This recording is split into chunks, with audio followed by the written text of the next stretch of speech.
Hey guys, we are back at it again, this time with our final Tool album review until the big ranking video, or really kind of small ranking video, because we've only, they've only got 6 albums. And this will be our final one, unless, maybe, we get another Tool album, sometime in the future, hopefully the near future rather than 13 years down the line, because that's what we're looking at here. Last time we looked at 2006, 10,000 Days. Well, it took them 13 long years till they finally released 2019's Fear Inoculum. More really cool packaging here from these guys. Possibly one of the best, package deals here. You've got like a little video here that'll play. I mean, you have to charge it or whatever with some charger I didn't happen to have, but it's really cool. It plays like a little video and stuff. I wish I would have maybe charged it up or something, but there's cooler stuff than that even. They got this cool artwork. And another cool thing is this little thing right back here on the back is that each of the, there were like a certain, I think there were maybe 6 or 7 different variations of like a symbol you could get on the back. It'll be random, whatever copy you got. And as you saw, there's no track list in the back, but it's all good. We got this little booklet right here that's going to help us out. So, and then I'll show off some of this stuff. Really cool artwork. Yet again here, just kind of flipping through. You got, let me see, pictures of the band and put these filters on them and stuff like that and kind of remove them. And here's a really cool one right here. I love this art. Like that. And then we can put this over. Very cool stuff. Maybe kind of hard to pick up on camera, the kind of light and glow it's got going on, but yeah, yet again, just an amazing package deal with Tool. So, but anyways, let's get to the content here on Fear Inoculum. Man, I was hyped when that single dropped. It just kind of came out of nowhere. They announced that Spotify deal, and finally we could listen to their stuff on Spotify. Of course, I mainly listen to their stuff. I've got all their CDs, so that's where I mainly listen to. But if I'm on the road or something, or somewhere else, then yeah, I'm down to listen to it on Spotify. And speaking of which, actually the Spotify version is a little bit longer, but not in a good way, because it includes some interludes. And normally these guys are really great with interludes and stuff like that, but man, those ones sucked. There's like 3 or 4 interludes on just kind of dispersed throughout there, and they just totally seemed like, I guess interludes by nature are filler, but like these just weren't even. They weren't cool. They were kind of annoying, but but yeah, hey, we don't have to talk about those, because on the official version, the CD version here, of course, there's no interludes at all. You just get the whole ride all the way through. But with that all being said, we'll talk about the title track here, Fear Inoculum. Oh my God, when that thing dropped, it just blew me away. Of course, their first track back, it's just a huge epic. And this, you talk about that kind of tribal feel with the drums that 10,000 Days kind of started delving into a little bit. This one really just went all in with that. And I'll go ahead and say this is Carey's best drum work on any of their albums. Any of them. It's just that damn good. We'll get to a drum solo in particular later on this that I'll talk about. But yeah, Fear Inoculum, just really cool hypnotic noise going on there with the guitars, and it just kind of phasing in and out, and very soft vocals from Maynard, which you get a lot of on here. And of course, with a really cool chorus that sticks with you. The exhale, expel, read my allegorical elegy. Really cool, smart lyrics, just really cool stuff. Interesting lyrics. And I love the title track. I think with the release and the hype with all that, it was an immediate Tool classic. Anyways, the next track we're talking about is another one that's just a pure classic to me, with very odd time signatures. Of course, we're talking about Pneuma. And man, that is some of the most offbeat stuff, And again, on this, Carey just steals the freaking show with his drumming, and you hear kind of like these boings and stuff going on, is the best way to kind of describe the sound, with some of these like bongos and stuff he's using. And I love the, I think it's in the first verse after the chorus, when it's like these layered vocals of Maynard with like "Child, wake up," and like kind of repeating that for a minute. It's just really kind of creepy in a way, but and again, really that tribal.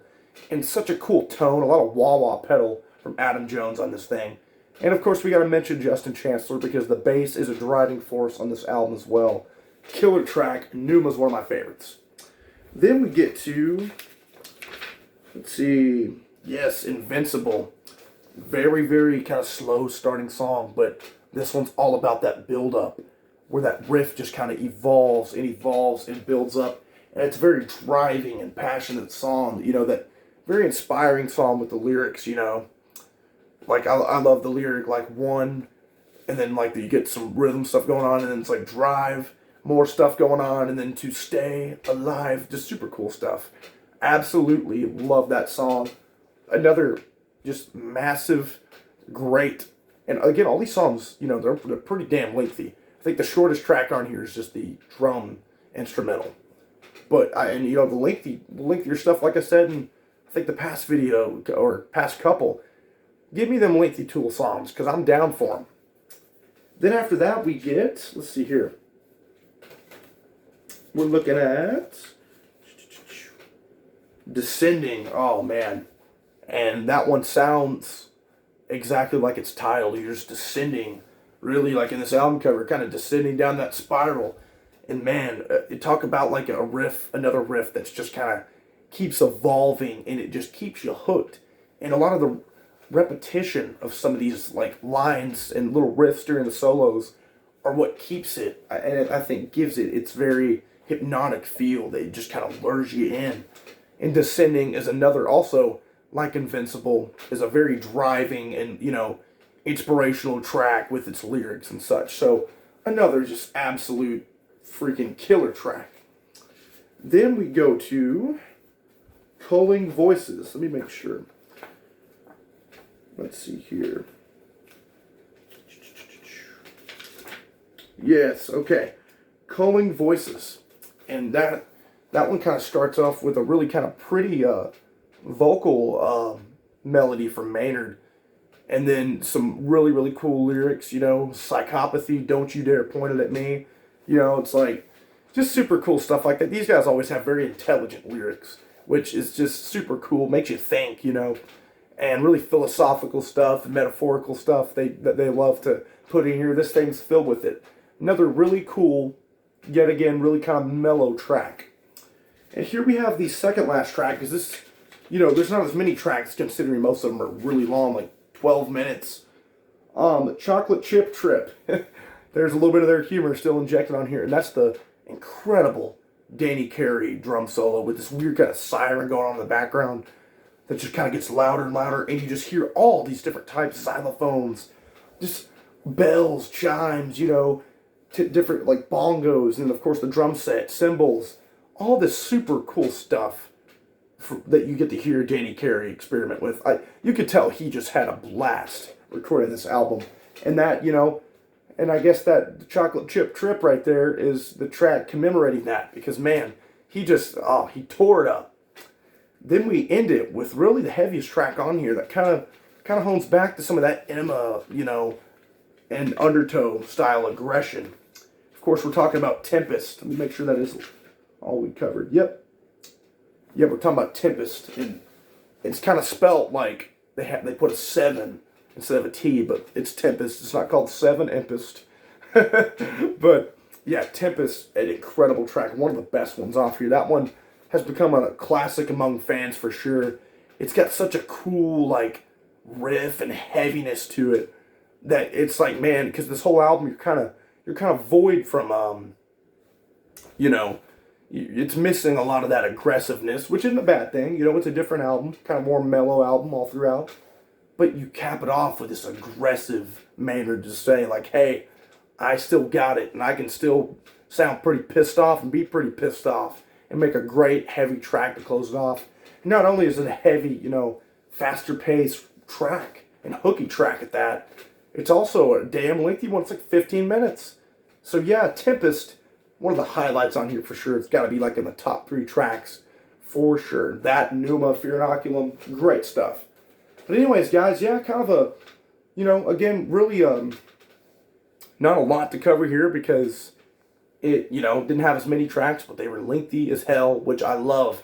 And a lot of people well, I wouldn't say a lot. I mean, it did kind of split the fan base because a lot of people, they would rather hear, you know, just that pure aggressive or more aggressive Maynard, you know, or Tool songwriting in general. And I get that, and we do get it at the end, but this was kind of a whole different, you know, project for them in a way. That, I mean, I even was reading where at one point they were just going to make this one giant song, which would have been pretty cool too. And they do, all the songs really, you can kind of hear that because all the songs flow very well together. But yeah, just incredible album. These guys, if you've been following along, they don't have a bad album, so it's been really difficult ranking these things.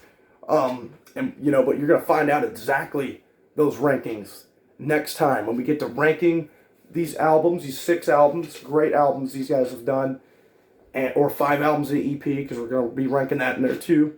And then, of course, tune in the next time because we're also announcing the next band we're going to be doing, and it's a big one. So, yeah, I'm ready to tackle another large one. But anyways, guys, thanks a lot, and y'all like, subscribe, comment, let me know what you think about their most recent release that, you know, that came a couple years ago. Thanks.